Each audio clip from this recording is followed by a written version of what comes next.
Hello dear candidates, welcome to my channel Education Simplified by OCDC. This is Vinod Kumar Garg. अगर आप preparation कर रहे हैं डिपार्टमेंटल प्रमोशन एग्जामिनेशन की तो ये वीडियो स्पेशली आपके लिए है और इस वीडियो का टॉपिक है deemed suspension. Complete notes purchase करने के लिए आप 9876371788 पर संपर्क कर सकते हैं. तो शुरू करते video about the deemed suspension. तो डीम्ड सस्पेंशन क्या होती है? Under the rule 10 sub rule 2 of CCS जो सिविल सेंट्रल सर्विस रूल्स होते हैं 1965, तो उसके तहत a government servant shall be deemed to has been placed under suspension by an order of appointing authority in the following circumstances.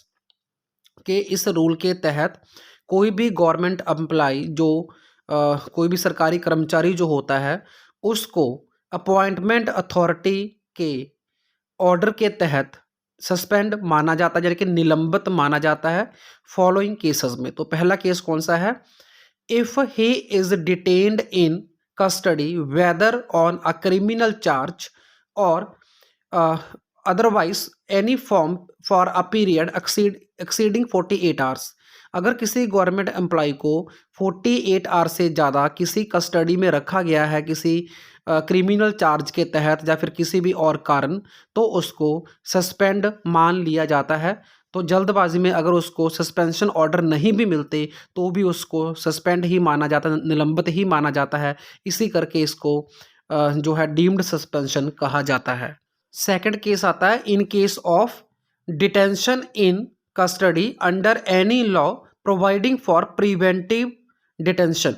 इसका मतलब ये होता है कि अगर किसी एम्प्लॉय को विदाउट एनी क्रिमिनल चार्ज किसी क्राइम को रोकने के लिए भी अगर उसको जो है मतलब कस्टडी में रखा जाता है 48 आवर्स के ज़्यादा, तो भी उसको सस्पेंडेड यानी कि निलंबित माना जाता है.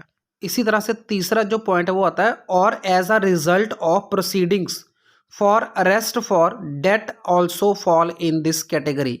मतलब अगर किसी एम्प्लॉय को कोई वारंट इशू होता है डेट पे करने के लिए और वो डेट पे नहीं करता, तो उस केस में भी उसको अरेस्ट करने के ऑर्डर इशू होते हैं, तो इस केस में भी उसको सस्पेंड माना जाता है. ओके, तो इन सभी केसेस में शॉर्ट टाइम होने के कारण तत्काल सस्पेंशन ऑर्डर अथॉरिटी से इशू नहीं होते, इसीलिए इसको हमने डीम्ड सस्पेंशन बोला है. नेक्स्ट आता है हमारा if a government employee who has been detained for a period exceeding 48 hours and later released on bail. अगर किसी एम्प्लॉय को 48 आवर्स के लिए कस्टडी में रखा जाता है और उसके बाद उसको बेल यानी कि जमानत पे छोड़ दिया जाता है, तो उस केस में भी 48 आवर्स के बाद बेल पे रिलीज़ होने के बाद भी उसका जो डीम्ड सस्पेंशन है वो कंटिन्यू रहता है, वो फोर्स में रहता है, वो कॉम्पिटेंट अथॉरिटी के द्वारा जब तक रिवोक नहीं होता तब तक उसको अंडर सस्पेंशन ही माना जाता है. नेक्स्ट पॉइंट आता है if in the event of conviction for an offence or crime employee is sentenced to a term. अगर उसको 48 आवर्स से ज़्यादा की सज़ा होती है किसी एम्प्लॉय को जिसमें वो ये मतलब डिक्लेयर हो जाए कि वो किसी क्राइम में उसकी शमूलियत होती है, उसकी इन्वॉल्वमेंट होती है, तो उस केस में उसको सज़ा होने के बाद जब वो रिलीज़ होता है तो उस केस में भी जो सस्पेंशन है वो कंटिन्यू रहती है जब तक किसी कॉम्पिटेंट अथॉरिटी के द्वारा रिवोक नहीं किया जाता. ओके, तो नेक्स्ट आता है कि a duty has been cast on the government servant who is arrested for any reason to intimate promptly the fact of his arrest and circumstances connected therewith to his superior in the department.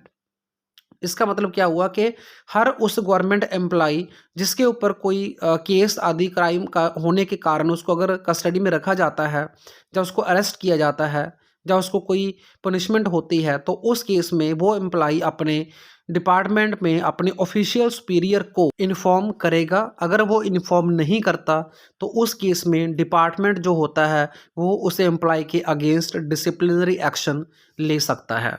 अब next हमारा आता है while not in service Rule 10 Sub Rule 3 where a penalty for removal, dismissal or compulsory retirement from the service imposed upon a servant under suspension is set aside in। तो इसका अर्थ ये होता है कि अगर जब कोई एम्प्लॉय अंडर सस्पेंशन होता है तो उसी सस्पेंशन पीरियड के दौरान ही उसको अगर डिसमिस कर दिया जाता है या उसको रिमूव कर दिया जाता है या उसकी कंपलसरी रिटायरमेंट कर दी जाती है तो उस केस में जो एम्प्लॉय होता है वो अपनी फर्दर अपील कर सकता है या फिर अपने अगेंस्ट लिए गए डिसीजन को रिव्यू करने के लिए भी अपील कर सकता है। रिव्यू करने के लिए मतलब वो बोल सकता है, ठीक है? तभी उसको यहाँ पे लिखा गया है कि वो अपील भी कर सकता है या फिर रिवीजन के लिए भी बोल सकता है, ओके? ताकि उसके अगेंस्ट जो डिसीजन लिया गया है वो वापस लिया जा सके।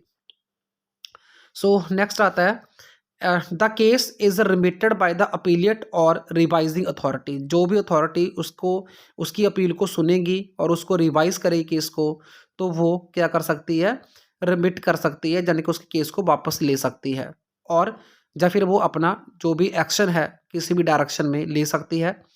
सस्पेंशन को वो कंटिन्यू भी रख सकती है from the date of original order, जब से उसको डिसमिस का ऑर्डर दिया था या रिमूवल का या फिर कंपल्सरी रिटायरमेंट का, तो वहाँ से जो है दोबारा से उसकी सस्पेंशन को कंटिन्यू कर सकती है।